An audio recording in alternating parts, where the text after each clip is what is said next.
What's going on, everybody? Back at it today with another New York Football Giants video, and today is the first preseason game against the New York Jets, which I'm very elated for. I cannot wait to watch that game tonight, and we're going to go over some interesting topics today leading up to that preseason game. But before I get there, make sure to go check us out on all of our social media platforms on Big Blue Avenue at Instagram, Twitter, and sub to our YouTube channel, where we will be posting a lot of up-to-date videos regarding the New York Football Giants. And we appreciate all the fan engagement that we've had so far. And the first topic I want to get into is a new player signing. It happened yesterday. I was actually at the Mets game. I was watching Shillelagh Law perform, and I get an update on my phone. The New York Giants have signed guard Ted Larsen. Ted Larsen is a player who's bounced around the league over the course of the last 10 years. He is 34 years old. He adds much-needed depth at that guard/center position because of the retirements from Zach Fulton and Joe Looney. Not to mention Jonathan Harris did not participate in FanFest, so that will be an interesting position to monitor, that interior lineman position behind Gates, Lemieux, and Hernandez. A little bit of background in Larsen. He's 6 inches tall, 323 pounds, a former sixth-round pick of the New England Patriots back in 2010. He was released at the final cuts of that year and picked up by the Tampa Bay Buccaneers. Now, Larsen's a guy who spent his first 4 seasons in Tampa Bay from 2010 to 2013, and then he went to the Arizona Cardinals, spent some time in Chicago, Miami, and then spent last season with the Bucs again for a second stint with the team. He was an active player for the Super Bowl against the Kansas City Chiefs, but he only played 38 snaps all season, although he was active for the big game against Kansas City. So this is an experienced player who hasn't started in quite a bit. He has 137 career games under his belt, 88 starts, and he has appeared in 5 playoff games. So this kind of adds to what the Giants have been doing all offseason. They've been going young in their starting core in the trenches, but all of their backups are much older players, discluding Brett Heggie and Jake Burton, a couple of undrafted rookie free agents, and Kyle Murphy, of course. So a majority of the backups are older players like Kenny Wiggins, Nate Solder, Ted Larsen. Jackson Barton's been around in the league for a few years as well. Chad Slade is a veteran too. So those are just a few guys to name. So this adds more competition and more depth into the preseason, which is what you want to see because you don't know who's going to pan out. Depth has been concerned. There's a huge lack of it. And in a transacting move, the Giants waived running back Mike Weber, who was dealing with a hip injury. They waived him off an injury settlement, and defensive back Jordan Peters. So with that being said, that leads up to the fact that the Giants have to cut 5 players, I think it is, by the end of the weekend. So that roster is already starting to trim down from 90 men, and we're headed all the way down to 53 on final cutdown day. Now, with that being said, I want to briefly preview some players tonight. Some are on the roster bubble, some aren't. Some of my players to watch for this preseason game against the Jets. And in fact, I have 7 players I want to go over. And that's the other topic we'll be talking about here today on this video against the Jets. Obviously, we know Daniel Jones, Saquon Barkley, Kenny Golladay, Kadarius Toney won't play tonight. Lorenzo Carter's not going to play. I don't think Sterling Shepard's playing either. He might. It's been rumored that John Ross will be tonight's number 1 wide receiver.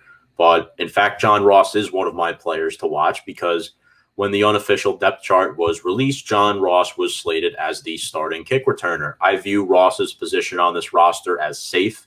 I think he is the clear number 5 receiver behind the core 4 in Golladay, Shepard, Slayton, and Toney. I think he is a ball of speed, former first-round pick just 4 years ago, so it's going to be very interesting to watch him out on the football field to see if he can make any plays against the New York Jets. Again, ex-Cincinnati Bengal who played with Joe Burrow, and I'm really excited to see what he brings to the table. Another wide receiver I really happen to like is a guy who shined last training camp that unfortunately got injured, and he's been turning some heads this offseason. I've talked about him in depth over the course of the last 2 videos, and it is none other than former West Virginia Mountaineer David Sills, number 84. In fact, at FanFest on Wednesday, there was a fan that had a David Sills jersey. So there are David Sills fans out there. This is a big body type receiver, 6'4", who should be getting a lot of the first team reps tonight with Mike Glennon as the quarterback starting for the Giants. I think you should expect to see Sills and John Ross as wide receiver 1 and 2 tonight for the Giants. And, of course, Sills at the release of the unofficial depth chart was listed already ahead of Austin Mack, C.J. Board, and Dante Pettis. And those 3 players are his biggest competition to make this roster. And the fact that he's already ahead of both of them is a good sign. However, I do think he does need to make some plays against the Jets tonight to help solidify that number 6 wide receiver spot, although he probably won't be able to solidify that until the final game of preseason. I believe when we play the Patriots. We have Jets, Browns, Patriots. I think that's how it goes. But, yeah, I'm very excited to see what David Sills has to bring to the table. I think he has good hands. He doesn't drop passes. He was great at FanFest, and he is a favorite of Daniel Jones. And when you have a good relationship like that with your quarterback, you're in good hands. So 2 wide receivers to start off, and then my next player is a rookie, a 6th-round pick, cornerback, Rodarius Williams. Rodarius Williams out of Oklahoma State. This is a veteran. He is 24 years old. He'll be turning 25 soon, so he is a much older player. He is the older brother of Greedy Williams, which is funny. The older brother enters the league 2 years after the younger brother, but Rodarius has been showing some good signs here in the preseason. I think you should expect to see him make a play or 2 tonight against the Jets. He'll be matched up against some of their wide receivers. I'm really excited, and I think he has a chance to make this roster as cornerback 5 or cornerback 6, because right now it's looking like the Giants, without Aaron Robinson being available due to injury, it's Bradbury, Jackson, Holmes, Yadam, and then Rodarius. And then when Robinson comes back, I think Rodarius is fighting with Isaac Yadam for that cornerback 5 spot. Now it's left to be seen if the Giants will keep 5 or 6 corners. I think the Giants are going to go with the best 10 defensive backs, regardless of position. It would be interesting to see if Rodarius gets some work in there at safety as well. I don't think he will, because you have Peppers, Ryan, Love, and McKinney. But I'd like to see if they use some versatility with him here tonight. The next player is Matt Peart. And again, this is my 4th player to watch here tonight. I think Matt Peart is one of the 2 players on the offensive line that has not solidified their starting spot as of yet. I think he's in big competition with Nate Solder right now. He started training camp injured, but now he's healthy, which is good news. No longer dealing with that back injury. I'm very excited to see him play. Right now, he's listed as right tackle 1, and that's where you would hope he would stay as the young second-year player out of UConn continues to flourish. Nate Solder coming back on a restructured deal is not going to let him win the job by any length. I don't think Matt Peart should just have the job handed to him. I think he has to earn it from Nate Solder. And I think Nate Solder is going to give him some outstanding competition, but I think Peart has an edge as of right now because Solder's been out of football for a year. I think Solder's a guy who is an excellent locker room guy that you want to have that is going to play a huge role, larger than most fans think, in helping this offensive line progress. If Andrew Thomas and Matt Peart are going to, improve their game in year 2, I think Solder's going to be a huge factor that implements to their success, because they didn't have Nate Solder around last year because he opted out. There was no veteran swing tackle on this roster. I mean, you could argue Cam Fleming, but he was still on the south side of 30. So having Nate Solder back is huge, and Matt Peart, it'll be interesting to see him go up against some of the Jets' edge rushers tonight. And the second offensive lineman I have to watch is Shane Lemieux, a guy who had a big injury scare at the beginning of training camp, but I believe he's going to give it a go tonight as the starting left guard for at least the first couple of possessions. I don't think he's won that starting left guard spot yet. Again, like I mentioned at the beginning of this video, we just signed Ted Larsen, so there is some depth concern. Will Hernandez is probably going to start at either guard spot, more than likely the right guard position, to replace Kevin Zeitler.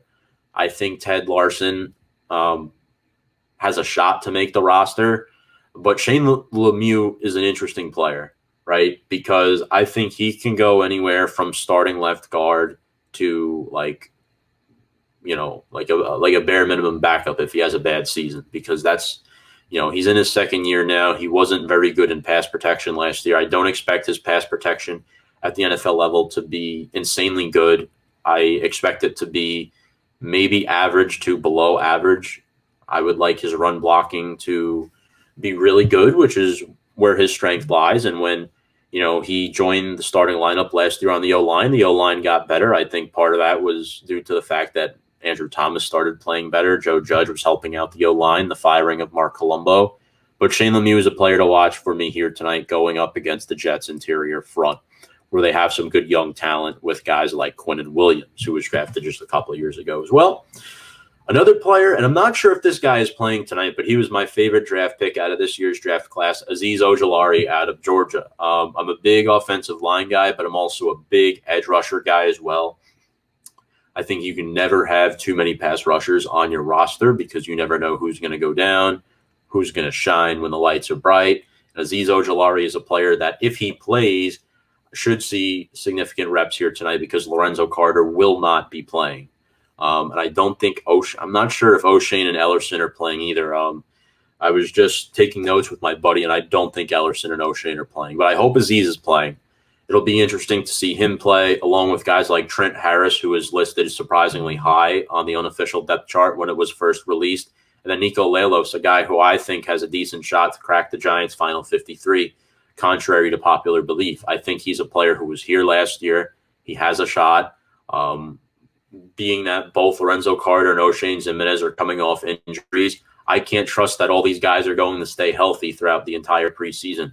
I'm not trying to be a negative Nelly while saying this, but there is a chance a guy might go down. And if a guy goes down, I think Trent Harris and Nico Lelos are two excellent options to replace on that roster. I think they should be slated above Ryan Anderson. There's a reason why they released him and, restructured his contract a little bit when they signed him back this week. But Aziz Ogilari is a player that has potential to be our number one edge rusher by midseason. So I think if he plays tonight, I would love to watch him and analyze him. And again, ball speed with good finesse moves at the line of scrimmage. So final player to watch, the seventh player, is Carter Coughlin. And the reason why I put Carter Coughlin here is because of the position switch. I don't expect Blake Martinez to play too many reps tonight. I don't expect – I'm not sure what Reggie Ragland's status was. I know he was hurt for a little bit. Carter Coughlin and Tate Crowder are the two linebackers I'm looking more forward to watching because we just waived Cale Garrett this week when we signed, I think it was Elijah Qualls or Henry Willis or Willie Henry, I think his name is. So the fact that Cale Garrett's gone means there's one less linebacker, and the Giants are putting a lot of their eggs into Carter Coughlin this season and being that linebacker 3, linebacker 4, whatever he finishes as at the end of preseason. And he's a guy who can come in on third down, rush the passer, be that. I was surprised to see him as the third string behind Ragland and Martinez. I thought he'd be listed in the weak side category, which is where they have Devontae Downs behind Tate Crowder, which I don't like to see. I'd prefer Coughlin to be there, but maybe Coughlin's getting a little bit of both. A little surprised to see the position switch. Apparently they were trying to do this last year with Coughlin, but all in all, I'm excited to see all 7 of these guys play. I'm excited to see everybody play, but these 7 are my players to watch. So, folks, want to thank you all very much for watching this video. I hope you all enjoy the preseason game against the Jets and everything that's coming forward for the New York Football Giants. Remember to follow us on all social media platforms below on Instagram, Twitter, and YouTube for more Big Blue Avenue up-to-date content. Hope you all enjoy your Sill Saturday. See you next time.